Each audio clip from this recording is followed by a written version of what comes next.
Olá pessoal, seguindo então o estudo nosso que começamos na semana anterior, relacionada à legítima defesa, artigo 25 do Código Penal, ok? Tratávamos então da legítima defesa. Só retomando e uma recordaçãozinha bem rápida, tá? No estado de necessidade, já mencionamos isso, os bens jurídicos encontram-se em situação de perigo.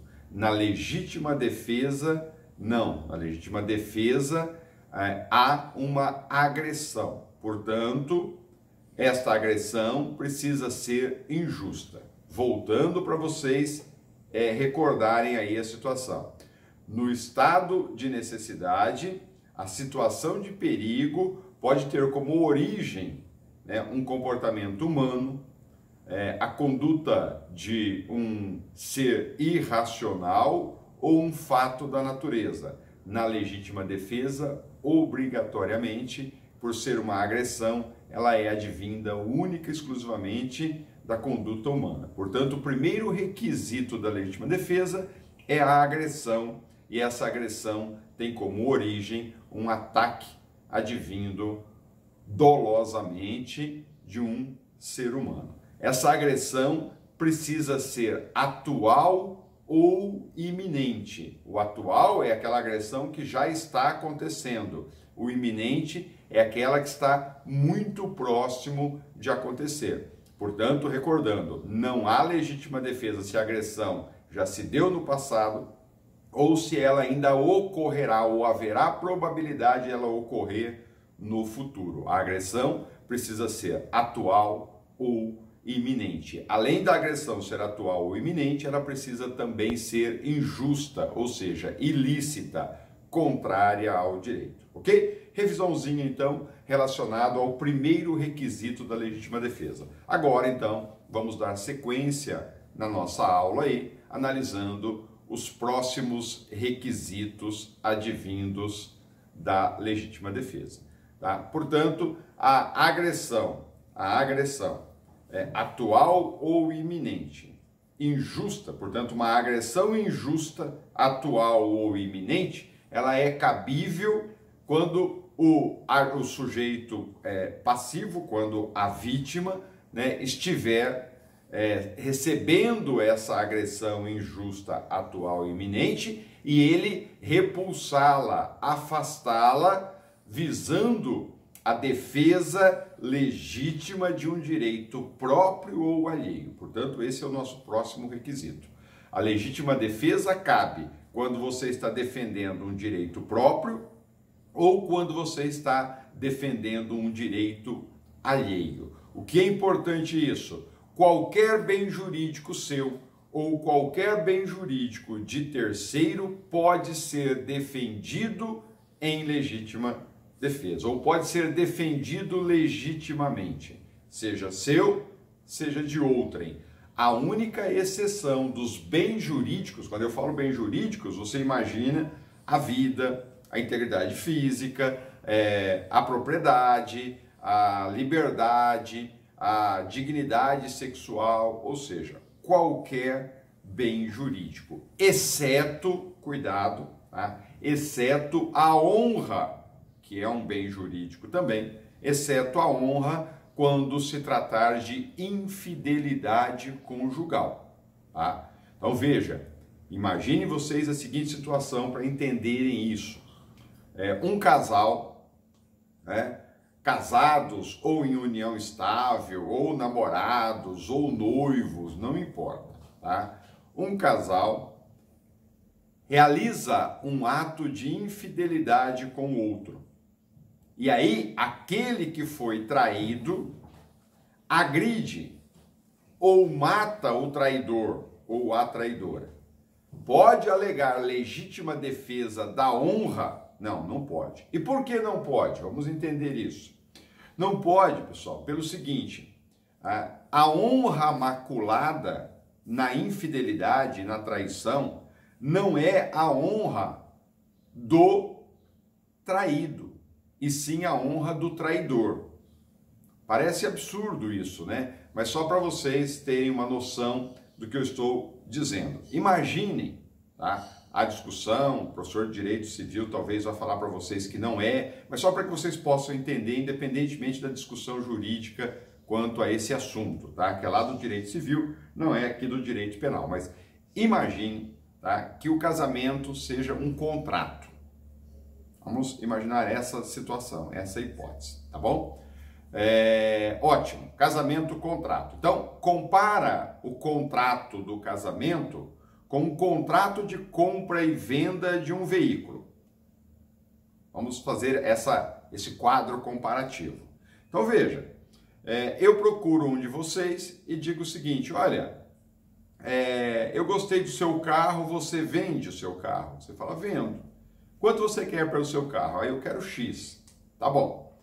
Eu posso te pagar X, mas eu posso pagar esse X se você me parcelar esses pagamentos. Aí você vira para mim e fala, em quantas vezes você quer o parcelamento? Eu falo, em 10 vezes.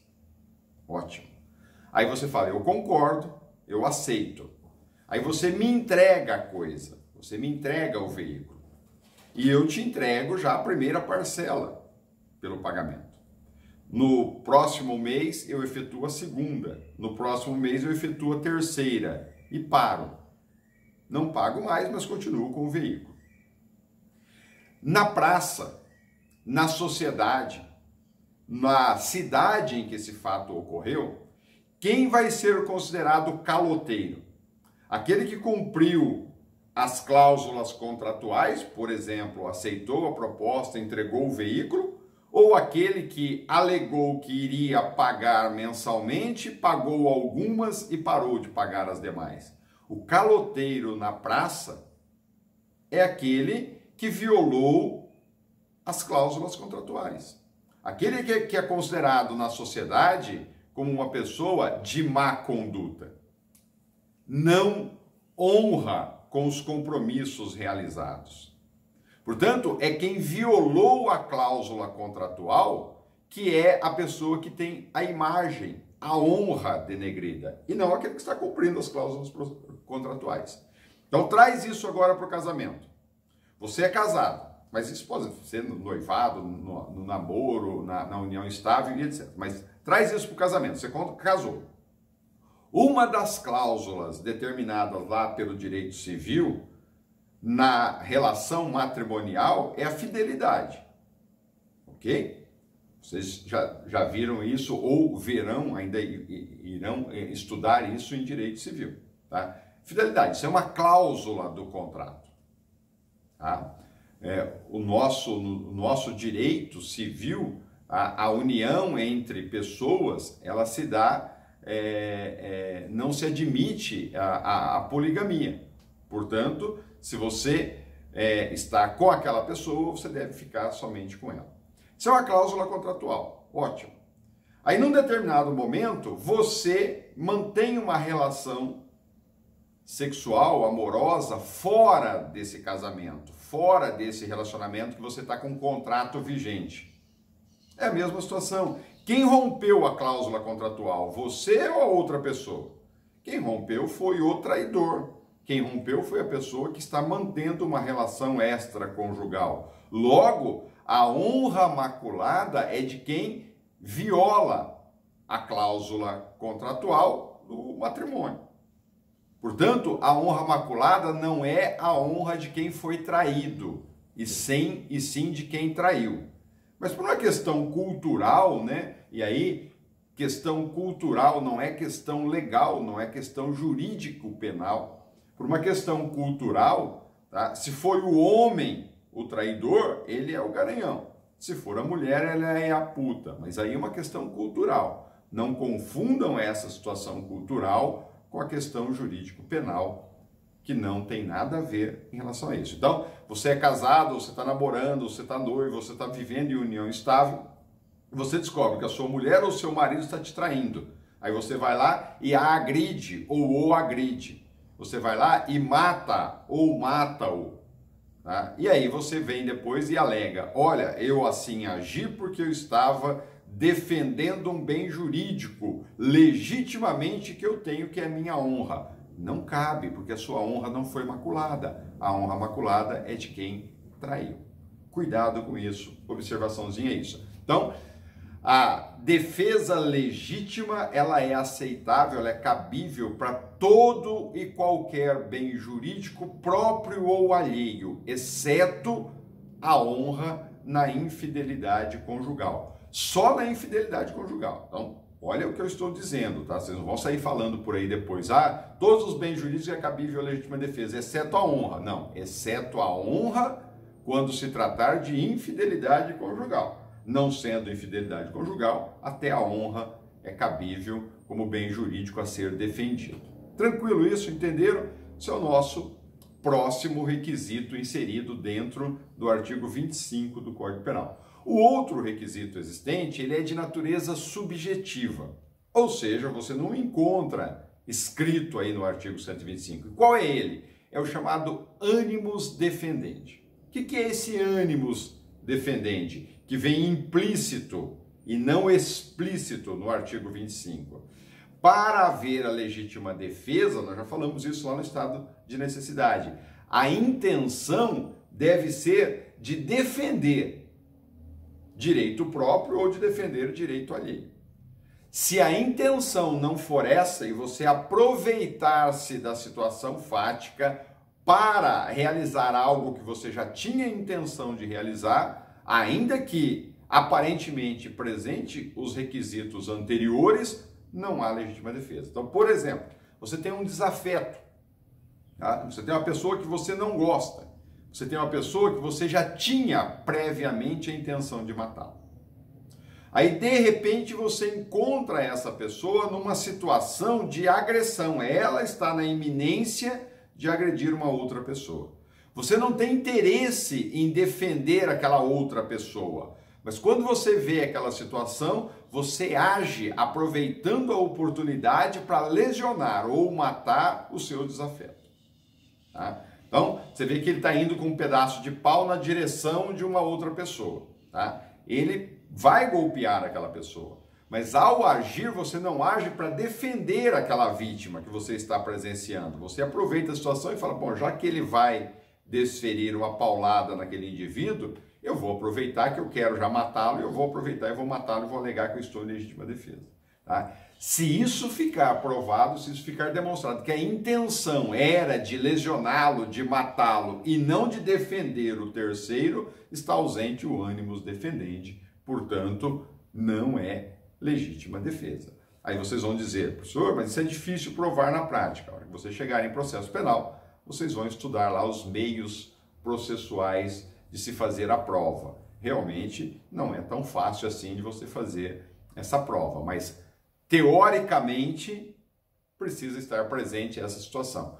Ou seja, o juiz, o delegado, o próprio advogado, promotor, vai durante o inquérito ou durante a instrução processual, vai questionar se a intenção do agente, do indivíduo, era matar ou era defender.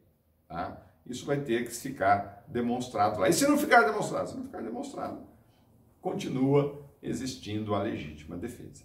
Ok? Ótimo. Pessoal, ótimo. Terminamos aqui os requisitos principais da legítima defesa. Mas bastam esses requisitos? Não. A gente vai ter que analisar mais alguns. Por que mais alguns? Porque para que a reação, a repulsa, o afastamento daquela agressão injusta, atual e iminente a um direito próprio, tá, seja considerada lícita, admitida como legítima defesa, é preciso analisarmos mais outros dois requisitos. Tá? E esses outros dois requisitos nós vamos analisar para verificar quando a repulsa não é excessiva.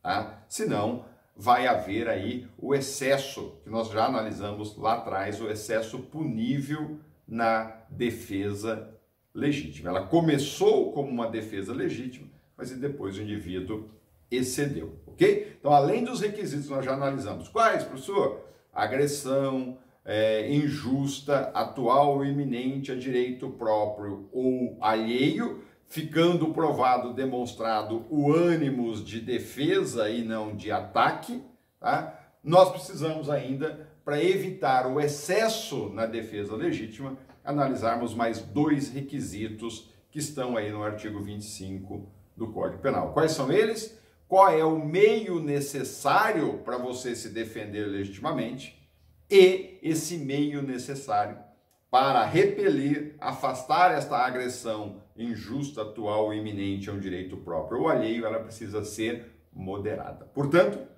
nós precisamos analisar como requisito o meio necessário e a reação moderada.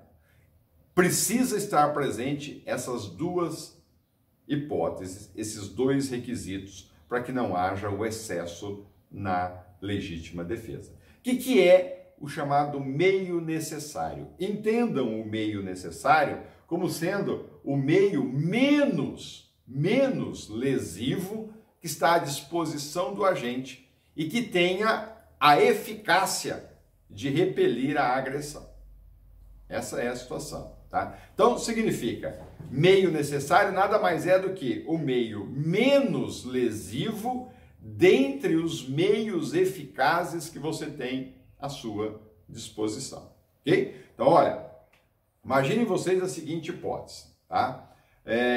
Voltando àquele exemplo que eu comecei nele lá atrás. Você está em São Paulo, parado num semáforo, numa avenida, movimentadíssima, e aí vem aquela criança, 7, 8 anos de idade, com uma caixinha com balas dentro.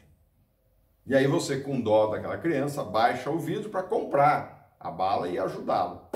E ele a criança saca de um revólver e fala, perdeu, tio. Lembra desse exemplo? E aí eu disse, aí você enfia a mão na lateral do banco do veículo que você está, tira um revólver e dá um tiro na cabeça dessa criança. Opa!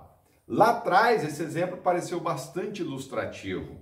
Agora, analisando esses requisitos da legítima defesa, será que aquele comportamento foi realizado utilizando-se dos meios necessários? Pera lá, dentro do carro ele só tinha a arma, ele não tinha mais nada. Ou ele pegava a arma ou entregava o celular ou o relógio. Não tinha meio termo.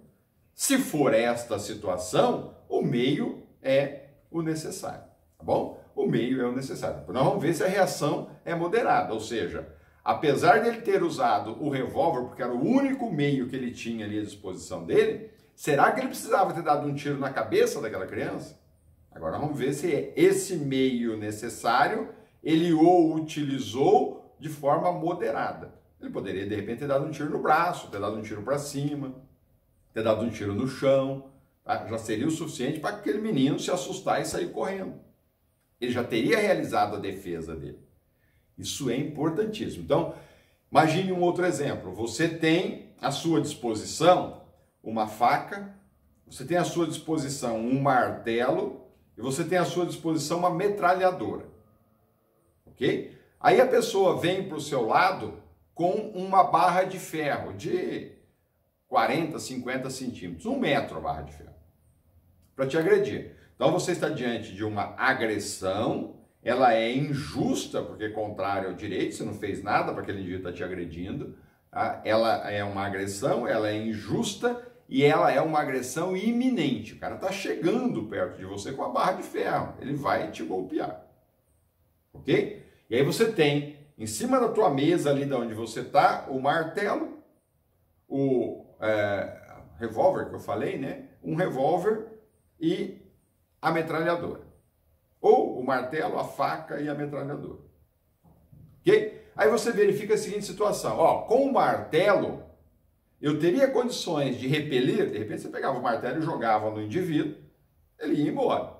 Se no caso concreto ficar demonstrado que o martelo era suficiente, dos 3 meios, esse é o que você tem que usar. Tá? Se o martelo não era suficiente, você olha a faca e fala, não, a faca não dá. Mas e o revólver? Daria? O revólver daria.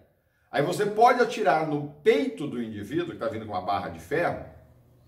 Foi moderada esse comportamento? Creio que não. Né? Por quê? Porque se você atira na perna, ele já cai.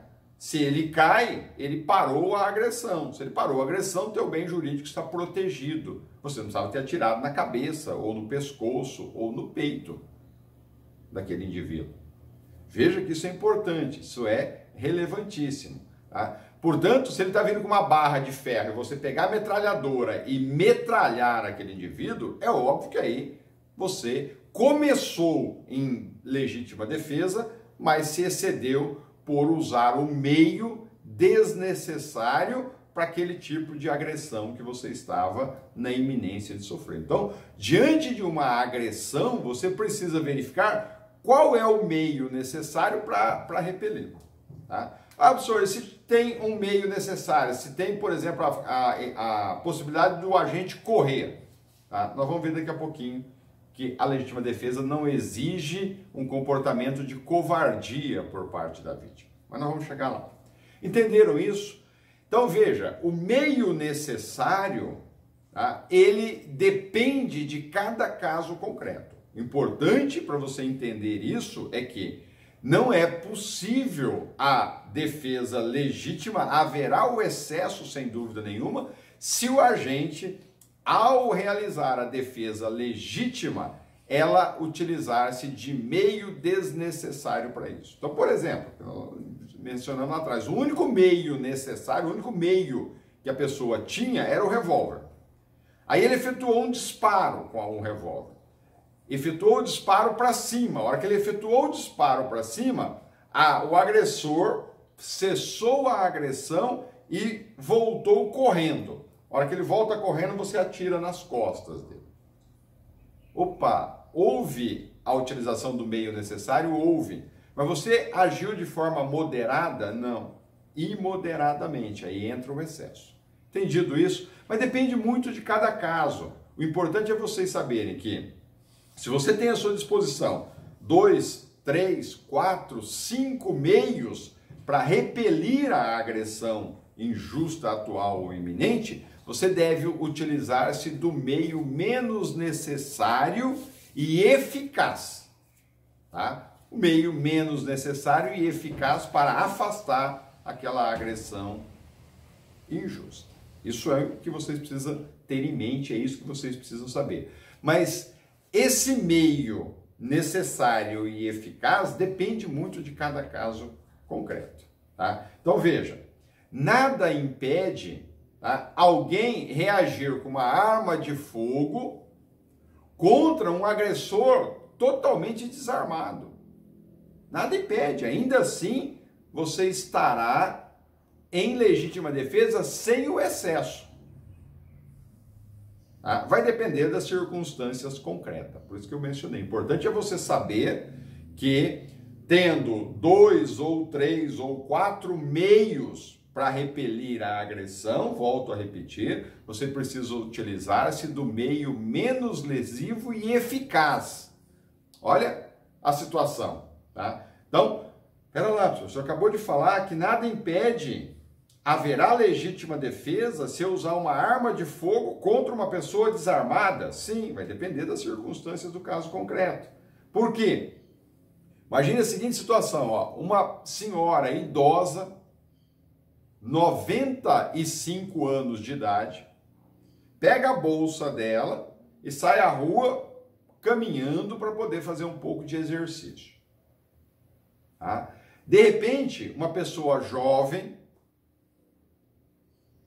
praticante de MMA, vem na direção dessa pessoa, desarmado, mas vem na direção dessa senhora idosa, já com o braço levantado para agredi-la. Faça a comparação. Tá? Essa senhora de 95 anos, na hipótese, só tem na bolsa dela um revólver. É o único meio que ela tem. E o jovem agressor é praticante de MMA. O indivíduo é um armário. Está vindo na direção dessa senhorinha. Ela pode, com a sua força física, repelir a agressão injusta desse jovem praticante de MMA? Não pode. Qual é o único meio que lhe resta? O revólver. Ela pode sacar do revólver e atirar? Sim, porque comparando o jovem praticante de MMA com essa senhora de 95 anos de idade, o revólver é o único meio disponível a ela e eficaz, porque ela só consegue pará-lo se for efetuando-lhe disparo. Agora a questão é, ela efetuou um disparo contra esse indivíduo, ele caiu, ela precisa efetuar o segundo? Não, porque aí ela está usando de uma reação imoderada. Tranquilo? Então veja que nessa hipótese não há excesso. Esse é um requisito. Uso do meio necessário significa, nas circunstâncias do caso concreto, o meio menos lesivo, porém eficaz para repelir a agressão injusta, atual ou iminente a um direito seu ou de terceiro. Tranquilo? O outro requisito que nós já mencionamos, usando do meio necessário, essa reação precisa ser moderada. O que significa isso? É aquela exercida até cessar, até parar a agressão sofrida. Tá? Então, já falei disso, só para que vocês possam entender. Tá? Preenchido todos os requisitos, haverá o excesso na legítima defesa se, por exemplo, você desferir 5 tiros no agressor quando um único era o suficiente. Mas não é reação imoderada, e sim moderada, se você desferir 10 tiros na pessoa. Então, por exemplo, o indivíduo está vindo na sua direção com uma barra de ferro para te golpear. A hora que ele levanta a barra de ferro para te golpear, você atira na